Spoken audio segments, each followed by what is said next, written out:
Hey, good morning. What a beautiful, beautiful Sunday morning.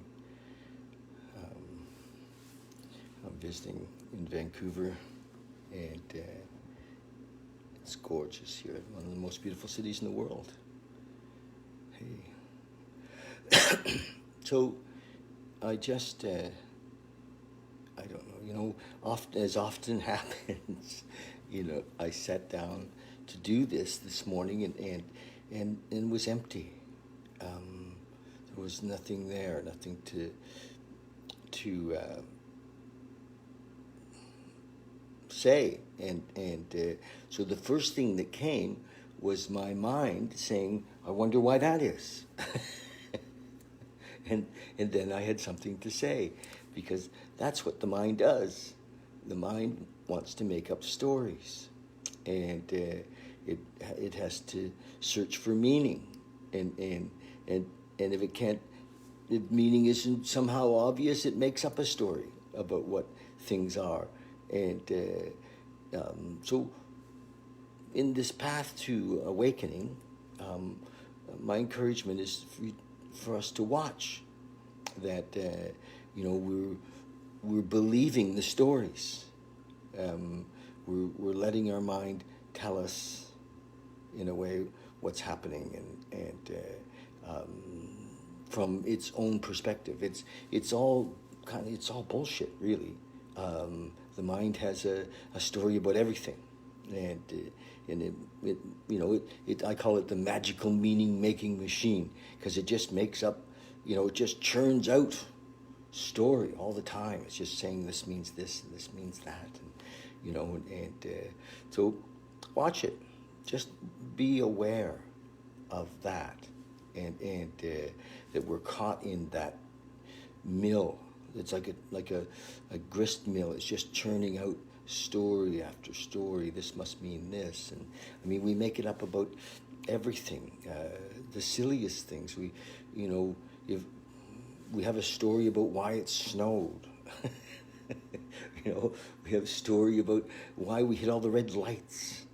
And we have story about things that happen in our friends and families' lives, and so just imagine that peace, because I think that's what we want. We would like to have peace. The mind says, no, we want to understand, and peace will come from understanding. It doesn't come from understanding, because we never understand. There's no understanding. The understanding that we seem to get to is if we'll accept the story that we're living, and kind of as the truth. This happened because somebody left me, or this happened because we have a story, and we try to tie it all together. So just recognize that if you're practicing presence, consciousness, consciousness allows us to be here, and then with consciousness the intuitive thoughts flow, and we're connected to universal oneness in consciousness. In the story, we're separate, because our mind is telling us what's happening, and so we're caught up in the story. So as we recognize that story can bring fear. We're like, oh my gosh, what's going to happen? There will be no food for us to eat. We just make up a story about the economy, about the politics, about health, about, they're lying to us. I wonder why. And, it's such a mess in there. So as we recognize that story is just, and if you want to look at story, go on, the internet, go on social media. It's full of it. And conspiracy stories. And so just know that that's the mess. In the moment is peace. In the moment is serenity. In the moment is freedom from fear, freedom from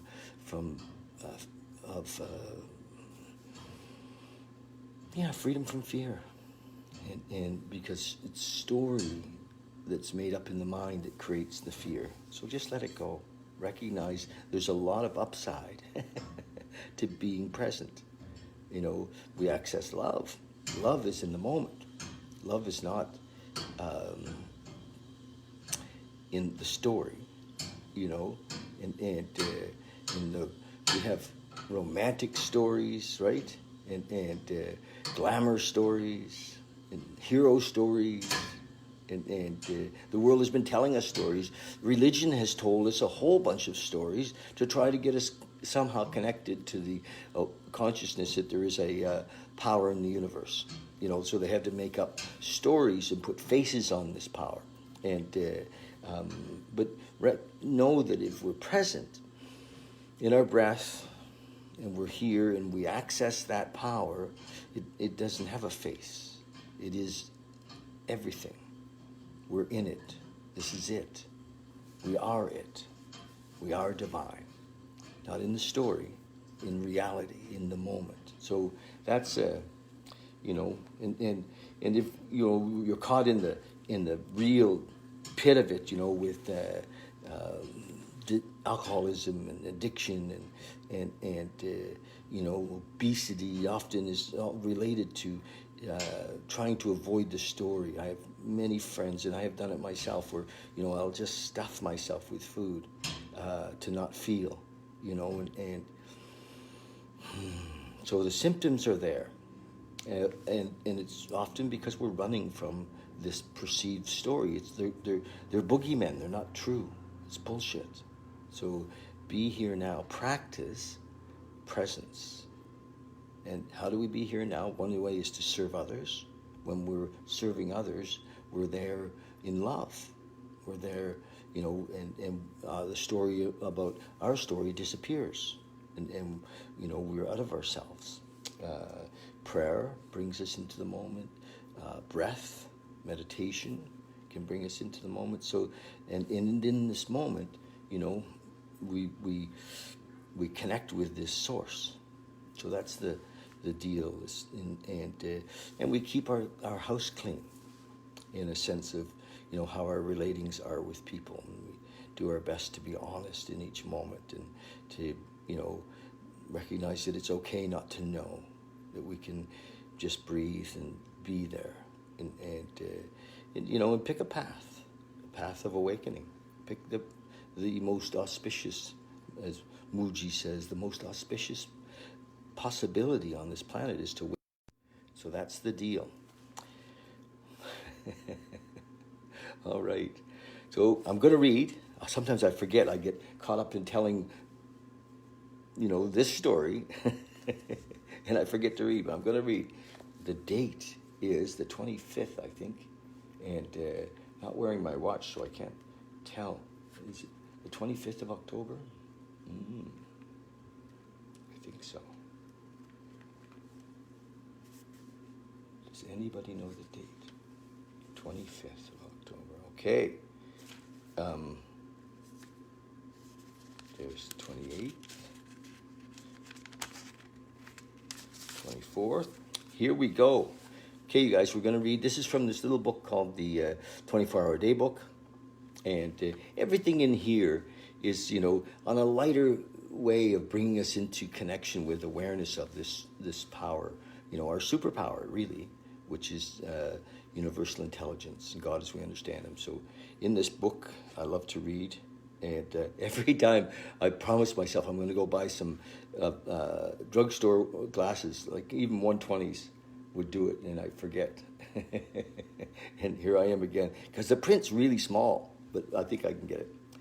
Okay, this is October 25th, and I think I'm good. I think I'm good. So he's talking about different ways of being connected to the 12-step program, because the 12-step program isn't the source of the power, but it has very concise instructions on how to access the source of the power, you know, how to live in our full potential, you know, how to recover from, you know, a hopeless state of mind and body, but how to move into our full potential is also here. Fifth, he says, I have learned to live one day at a time. I finally realized the great fact that all I have is now. Wow, that was in 1953. The great fact is that all I have is now. Beautiful.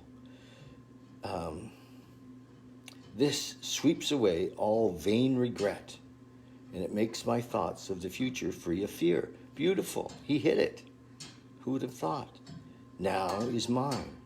I can do what I want with it. I own it, for better or worse.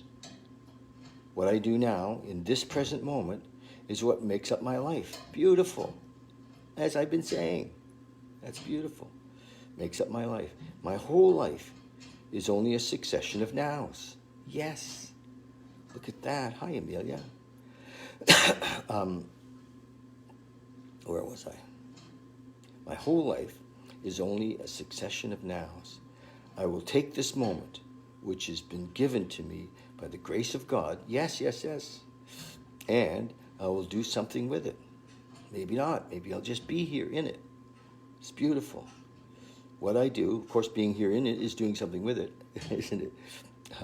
What I do with each now will make me or break me. Am I living in the now? Beautiful. October 25th. He hit it. I knew he had it. It's beautiful. Okay. Now I'm going to read the... Hi, Tim. Hi, you guys. Okay. Meditation for the day. We should work at overcoming ourselves. Yes, ourselves. What are ourselves? Our stories, right? Our selfish desires and our self-centeredness. This can never be fully accomplished. We can never realize entirely unselfish. We can never become entirely unselfish. Gosh, I am going to go buy glasses. But, it says, we can come to realize that we are not at the center of the universe and that everything does not revolve around us at the center. I am only one cell in the vast network of human cells. I can at least make the effort, to conquer the self-life and seek the self-life and seek daily to obtain more and more of this self-conquered. He that overcomes himself is greater than he who conquers a city. Beautiful. Hi, Danny. Hey, Mike. Prayer for the day. I pray that I may strive to overcome my selfishness. I pray that I may achieve the right perspective of my position in the world. Hi, Raz. Beautiful. So that's from the 24-Hour Day book. You should get a copy of that. You know, and there's lots of daily reading books. There's Upon Awakening. There's a number of books that we can get that are daily that help us to get in and have that moment. My suggestion is that we have a practice every morning: meditation, prayer. And I do my third step prayer every day. It's a beautiful prayer, and and I just want to share with you that I'm reading a book online. I'm going to be back at it here on Tuesday, I think, the Bhagavad Gita.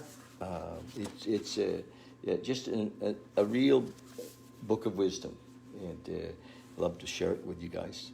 And Monday night, wherever I am tomorrow night, we'll be doing our meditation at 7 o'clock. Join us there. And I'd love it if you follow us on YouTube. Follow us on YouTube. Battling Beyond Project Awakening. David M. Okay. Love you guys so much. Thanks for dropping in and watching, and see you soon. Bye. Cheers.